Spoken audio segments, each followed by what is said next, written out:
Hanta, ini yang menjadi pertimbangan PKS adalah soal elektoralnya ya, karena DNA-nya ini basisnya adalah oposisi. Nah, tapi kita fokus dulu ke Nasdem dan juga PKB, Mas Hanta. Kalau memang ini betul akan bergabung dengan pemerintahan Prabowo Gibran, yang dipertanyakan kan soal pembagian kue kekuasaan. Soal Nasdem, PKB aja perolehan suara berdasarkan rilis KPU ini urutan keempat, kelima. Dan juga baru bergabungnya kan di akhir-akhir setelah penetapan.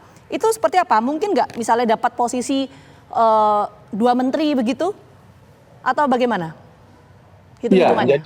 Jadi Pak Prabowo punya 2 kelompok kategori partai. Jadi partai yang sudah sejak awal bergabung, berkeringat politik, yaitu ada Gerindra, ada Partai Golkar, kemudian ada PAN dan Demokrat, kemudian ada partai yang baru bergabung, kemungkinan Partai Nasdem dan PKB. Jadi saya kira Pak Prabowo harus menjaga bandul keseimbangan di koalisi, harus menjaga ritme, jangan sampai bertambah kualitasnya turun, kuantitasnya naik, terjebak, menambah menjadi 70%, kalau bergabungnya PKB dan Partai Nasdem menjadi lebih dari 70%, tapi jangan sampai mengganggu soliditas di internalnya. Jadi harus ada proporsi, tidak hanya kursi seperti kita katakan tadi, ya Nasdem kursinya sekian, PKB sekian, PAN sekian, tapi ada faktor yang kedua, faktor kualitatif yang dipertimbangkan, bahwa PAN sudah bergabung sejak awal, jadi melihat PAN apalagi Golkar itu tidak sama dengan PKB dan Partai Nasdem. Oke, jadi mungkin nggak Mas, Nasdem dan juga PKB dapat kursi 2 menteri, itu mungkin nggak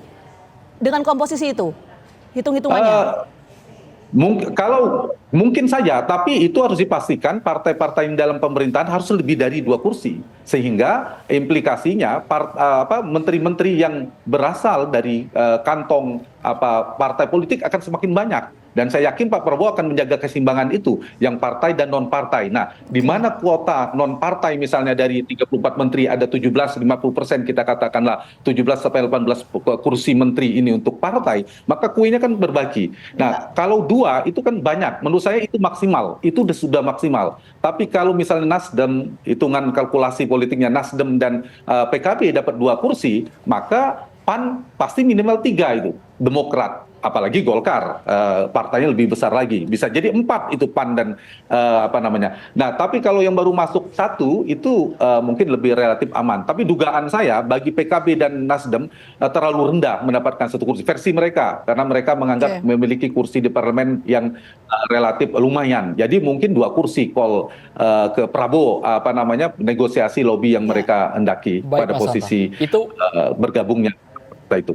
Itu berdasarkan faktor kualitatif dari Prabowo Subianto. Tapi apakah nantinya PDI Perjuangan akan ditinggal sendirian, Mas? Ketika Nasdem, PKB, dan mungkin PKS yang masih 50-50 hingga kini. Apakah PDIP akan ditinggal sendirian berada di luar pemerintahan, Mas Hanta?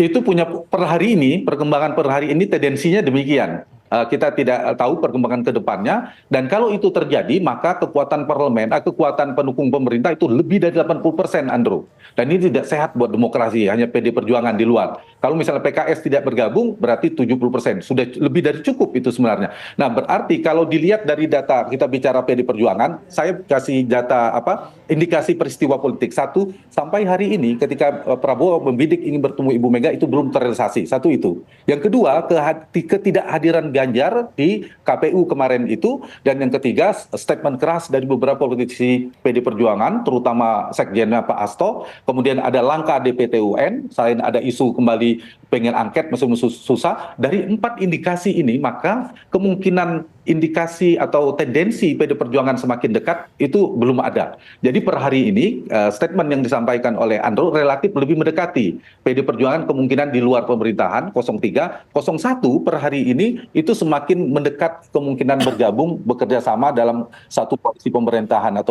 melebur.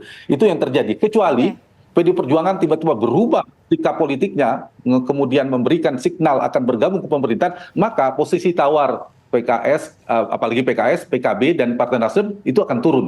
Nah, sepanjang PD Perjuangan masih di luar, maka ini posisi tawar PKB sama Nasdem menguat. Mereka call-nya bisa tinggi, minta 2 kursi menteri tadi. Jadi kalau PDIP tidak ada, kursi 2 menteri mungkin terrealisasi. Bagaimana pembagian kue kekuasaan di pemerintahan Prabowo Gibran? Sekali lagi terima kasih banyak Mas Hanta sudah bergabung bersama kami di Kabar Petang. Sehat selalu.